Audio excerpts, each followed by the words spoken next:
நாட்டுக்கோழி வச்சு பிரியாணி எப்படி செய்யுதுன்னு பார்க்கலாம் வாங்க. ஃபஸ்ட்டு சிக்கனை மஞ்சத்தூள் போட்டு வாஷ் பண்ணி எடுத்து வச்சுக்கோங்க. நெக்ஸ்ட்டு சிக்கனை குக்கரில் போட்டு மஞ்சத்தூள் ஆட் பண்ணி 7 to 8 விசில் ப்ரெஷர் குக் பண்ணி எடுத்து வச்சுக்கோங்க.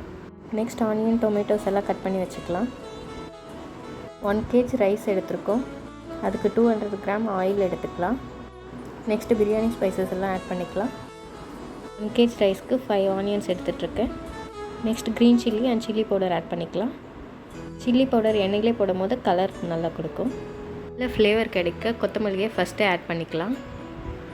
ஆனியன் நல்லா ப்ரௌன் கலர் ஆகுனால பிரியாணிக்கு நல்ல டேஸ்ட் கிடைக்கும். சால்ட் போட்டு நல்லா குக் பண்ணி எடுத்துக்கலாம். நெக்ஸ்ட் ப்ரெஷர் குக் பண்ணி வச்ச சிக்கன்லேருந்து தண்ணியே எடுத்து வச்சுக்கலாம்.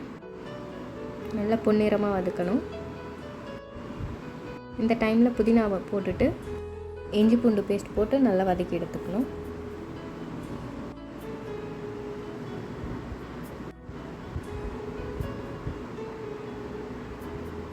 நெக்ஸ்ட்டு தக்காளியும் தயிரும் ஆட் பண்ணி எண்ணெய் பிரியிற அளவுக்கு வதக்கி எடுத்துக்கலாம்.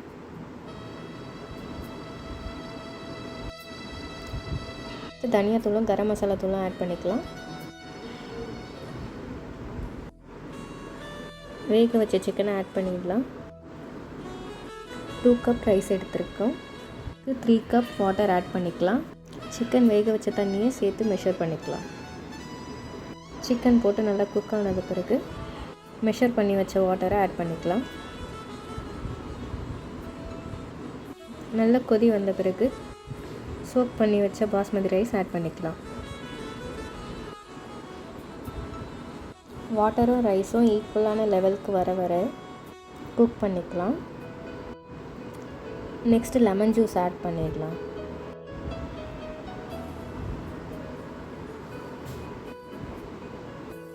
ஃபைனலாக மேலே கொரியண்டர் லீவ்ஸ் போட்டுக்கலாம். அரிசியும் வாட்டரும் ஈக்குவல் ஆகிடுச்சு. இப்போ க்ளோஸ் பண்ணி வச்சிடலாம். க்ளோஸ் பண்ணிவிட்டு மேலே வெயிட் வச்சிடலாம். வெயிட் வச்சுட்டு கேஸை லோ ஃப்ளேமில் 5 மினிட்ஸ் வச்சிடலாம். 5 மினிட்ஸ் குக் ஆன பிறகு ஆஃப் பண்ணிவிட்டு 10 மினிட்ஸ் பிறகு எடுத்து பார்த்தா பிரியாணி ரெடி.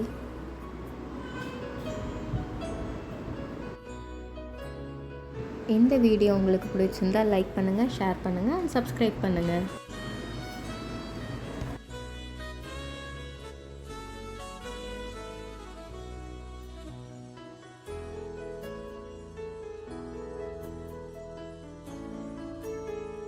இதுக்கு பெஸ்ட்டு காம்பினேஷனாக சிக்கன் கிரேவி அண்ட் ரைத்தாவோட சர்வ் பண்ணால் சூப்பராக இருக்கும். பிரியாணி சாப்பிட்டதும் ஸ்வீட் சாப்பிட்லன்னா எப்படி? ஸோ குலாப் ஜாமுன் வச்சு பிரியாணியை என்ஜாய் பண்ணலாம்.